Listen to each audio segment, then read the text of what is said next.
Oh, sorry. Hi. I didn't expect to be back in a week, but I'm back. And my Discord server, link in description, has been helping me come up with some ideas.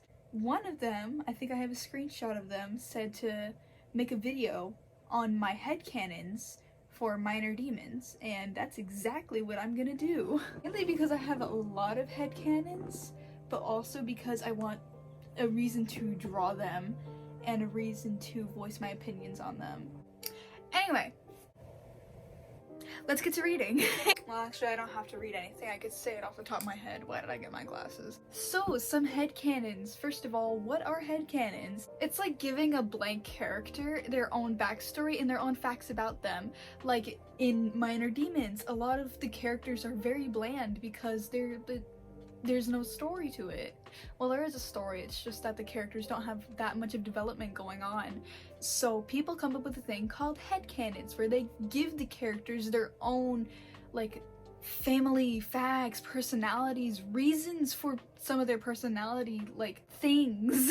I have come up with a bunch. I have had over like 2 years to come up with all of these headcanons. I'm not the type of person to mold a character into what I want them to be. I normally take their personalities and prick it piece by piece and find reasons to why they act like that and reasons to why they would do something in certain situations. In what if situations, like what if like Ava got hurt? What would this character and this character and this character do? And I have focused a lot of energy and just a lot of story writing into those characters, and I really love them. Like, this is probably why I have such an emotional attachment to Minor Demons, because I have given them what they don't already have and what they do deserve. Now, I'm gonna say my headcanons. Okay, so my favorite headcanon so far that I have made is actually the relationship between Ash and Ryze. I kinda observed about the fact that Ash listens to Ryze, but he also like processes on resenting him and wanting to make him mad, plain disrespecting him, while the others know that they can't do anything without him, being like, oh, Ryze doesn't have an idea. I truly do not know. Ryze doesn't know? Ryze doesn't know what to do. Oh, we're doomed! We're all fucking doomed. I have a feeling that Ash and Ryze have a little backstory on their competition for Lady Grandma's attention. We do know that Ash's dad is very neglective and doesn't care about him whatsoever. Rawl is the golden child in their family. Even though Rawl is so incredibly stupid, when Ash's dad probably just started like realizing that Ash wasn't all he wanted, Ash kind of got forgotten about, and so Lady Grandma took him in as her own. And Ash probably looked at Lady Grandma as more of a mother figure, since we don't know if there's any mother that was in the family in the first place. We've never heard of a queen. We have no idea who their mother is, or even Lady Grandma's husband. He's been mentioned once, and he's only been mentioned to look like Pierce. Pierce isn't whom I truly want. He just looks so similar to my late husband. I go for him. I can just join the one I fell in love with in the afterlife. But besides that, Ash probably just really loved Lady Grandma with all his heart. Then came in Ryze, being her pupil. Ash, looking at it from an outside perspective, Lady Grandma would take away her time with Ash and spend it on Ryze because he's her pupil. But Ash sees it as more of a replacement. Ryze and Ash being brothers in Lady Grandma's eyes, but Ash sees Ryze as competition for her attention. Ryze, on the other hand, he seems to have at least tried to get on Ash's good side, with Ash with the resentment of trying to get his grandma's attention away from him.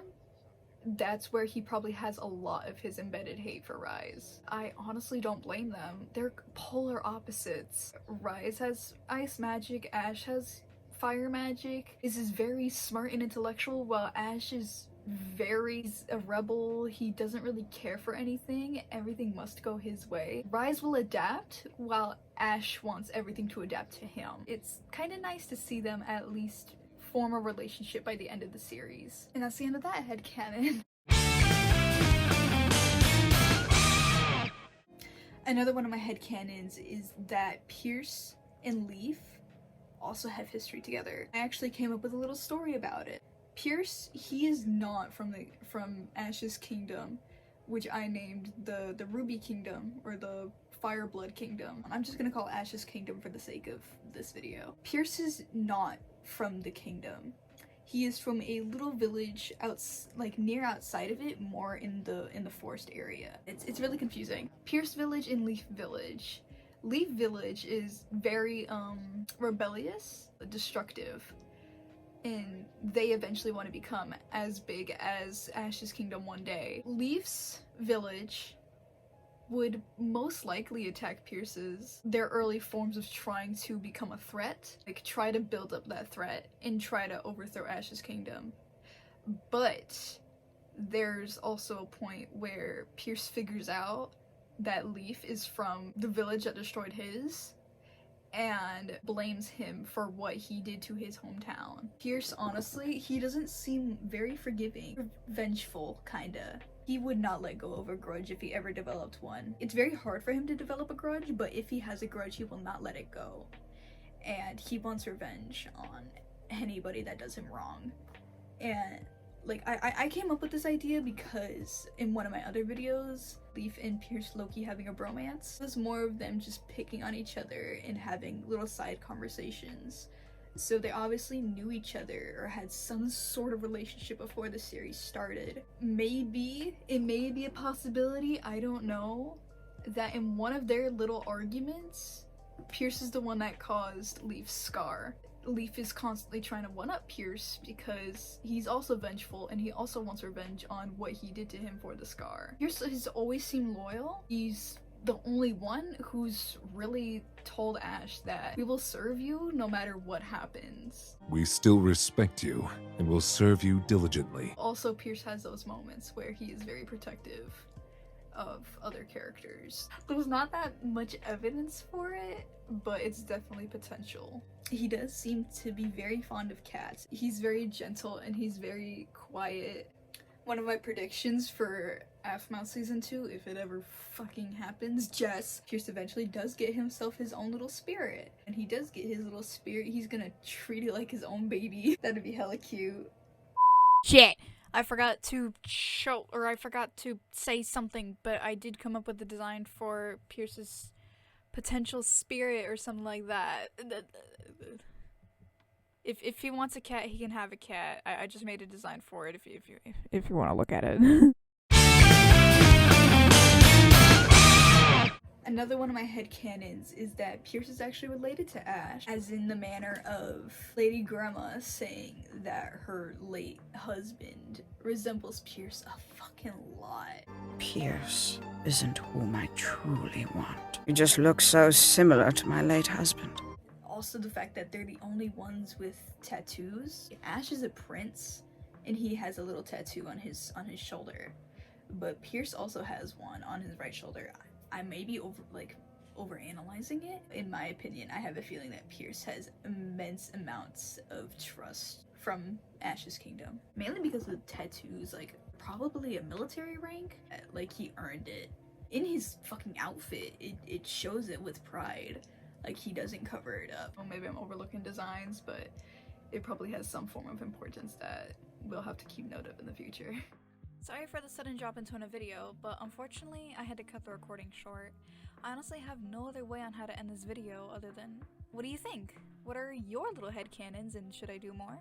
If so, leave your opinions in the comments below. I read all of them, trust me. Though if you want to be in close contact with me, make sure to join my Discord server in the description below. I do frequent voice calls with our Discord pals, and they get access to content a day before it's released on YouTube. Thank you, and have a good one.